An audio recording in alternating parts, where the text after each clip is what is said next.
देवराज सेव्यमान पावनाङ्घ्रि पङ्कजम् ज्ञानयज्ञसूत्रमिन्दुशेखरम् कृपाकरम् नारदादियोगि वृन्दवन्दितम् दिगम्बरम् काशिकापुराधिनाथ कालभैरवम् भजे भानुकोटि भास्वरम् भवाब्धितारकम् परम् नीलकण्ठमीप्सिदातदायकम् त्रिलोचनम् कालकालमम्बुजाक्षमक्षशूलमक्षरम् काशिकापुराधिनाथ कालभैरवम् भजे शूलटङ्कपाशदण्डपाणिमादिकारणम् श्रावकायमादिदेवमक्षरम् निरामयम् भीमविक्रम प्रभुम् विचित्रताण्डव प्रियम् काशिकापुराधिनाथ कालभैरवम् भजे मुक्तिमुक्तिदायकम् प्रशस्त चारु विग्रहम् भक्तवत्सलम् स्थितम् समस्तलोक विग्रहम् किरिक्वरन्मनोज्ञ हेम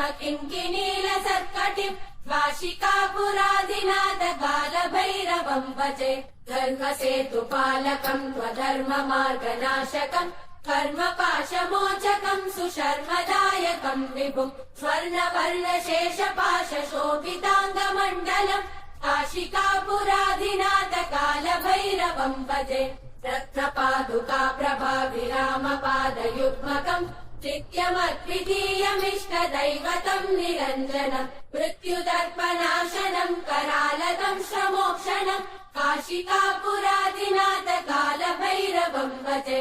अट्टहास भिन्न पद्मजाण्डकोश सन्तति दृष्टिपातनष्ट पापजालमुग्रशासनम् अष्टसिद्धिदायकम् कपालमालिकन्दरम् काशिकापुराधिनाथ कालभैरवम् भजे भूतसङ्गनायकम् विशालकीर्तिदायकम् काशीवासलोकपुण्यपापशोधकम् विभुम् नीतिमार्गकोविदम् पुरातनम् जगत्पतिम् काशिकापुराधिनाथ कालभैरवम् भजे कालभैरवाष्टकम् पठन्ति ये मनोहरम् ज्ञानमुक्तिसाधनम् विचित्रपुण्यवर्धनम् शोकमोहदैन्यलोभकोपतापनाशनम् ते प्रयान्ति कालभैरवाङ्घ्रिसन्निधिम् ध्रुवम् काशिकापुराधिनाथ कालभैरवम् भजे काशिकापुराधिनाथ कालभैरवम् भजे कालभैरवम् भजे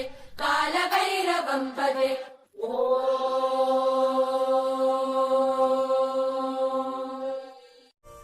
ऐसी अद्भुत कथा और जानने के लिए मिथ मास्टी वर्ल्ड को सब्सक्राइब करें।